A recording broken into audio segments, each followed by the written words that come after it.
Ayan, good afternoon mga Kamatik for Life. Ito po ang ating pasyente ngayon. Ito ay Honda City VX grinding sounds ng transmission. So actually, marami-rami na kasi itong ginagawa natin. Di na mabilang sa daliri ang mga ganitong sasakyan na nagkakaproblema. Same issue sa grinding sounds. So sa Honda City VX, ito ay 2017 model. May baba na natin ang transmission. Yan, dito po ito sa Global Pinoy Automatic Transmission Specialist. Ayan o, Honda City VX. Ayan ay VX. Honda City VX. Automatic for life pa. Ito po yan. So, ayan, bibidyohin natin yan. So, ayan ang kasama ko. Tinitingnan niya rin yung under chassis.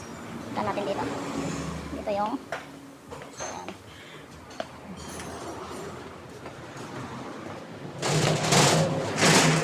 Ayan, ito yung transmission yan. Honda City VX. Grinding sounds. Tsaka malakas na shift shock. Yun po yung problema nito. At sisimulan natin na perahin. Dito po tayo ngayon sa ating operation.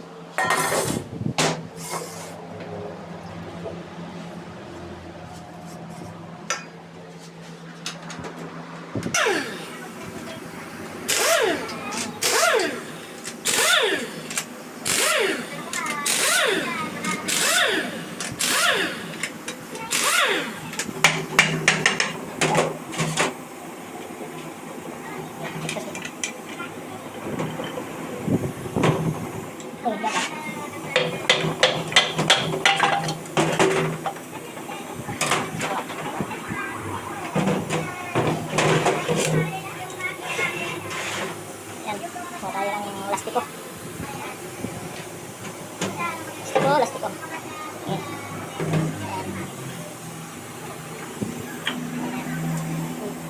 Ayan, nalaglag. Ayan o. Ito. May nakuha tayong durog. Ito. Ma'am. Tingnan niya po. Ito bumungad o. Ayan o. Yung bearing sa loob, ayan o. Ayan o. Kasi marami tayong, ayan, may mga nalaglag. Yung mga nadurog doon sa loob. Ayan. Oo. Bearing. Bearing, durog. Ayan o. Durog ng bearing. Ayan. Ayan o. Kinain ni housing, ayan o. Kinain ni housing, ayan o. Hindi na nailabas.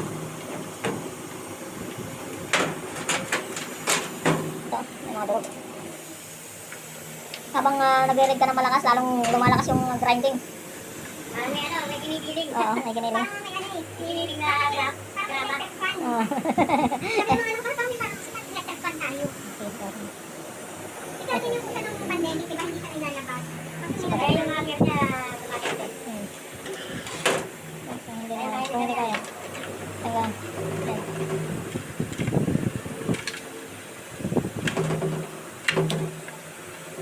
Sige, sabay na lang yun dito. Sabay na lang yun. Ito na lang, baka na ba?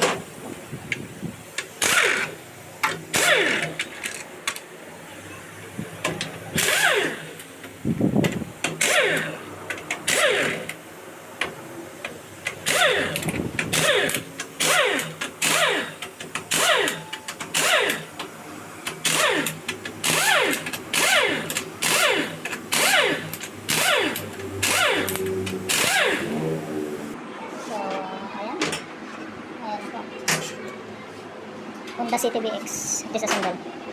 So, ayan, makakita tayo dito. Bearing, turog, kaya nagkukos siya ng grinding sounds.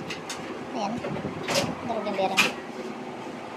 Ayan yung ating papalitan. Siyempre, rebuild na rin ito. Hindi na pwedeng ibalik yun. Saglit na lang ang buhay nito. Ayan.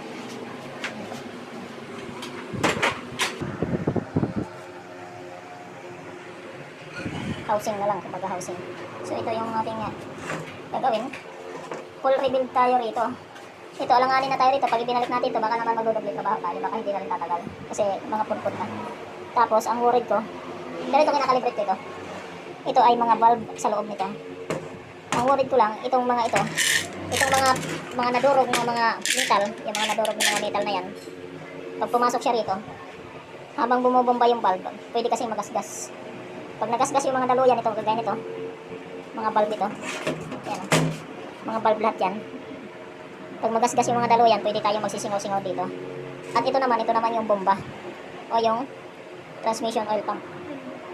Ito yung pag umiikot ko bumubomba, humihigop bumubuga. Bomba. Sana hindi pa ito ma-damage dahil dyan sa mga nadurog. Ito yung unang nakapaminsala talaga. Yan. Pero ikakalibrate ko muna to. Wala muna tayong bibilhin ng ganyan.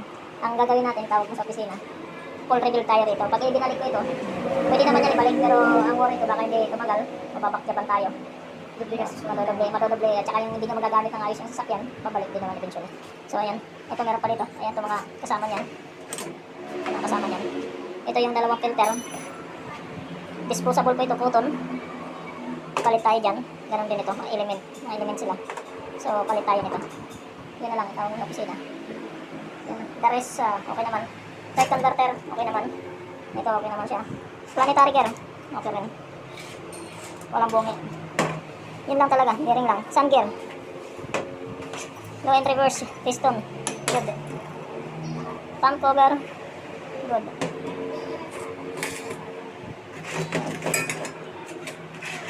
Timing chain. Hindi naman putol, okay siya. So, yun po yung ating gagawin dyan. Kasama ko ito.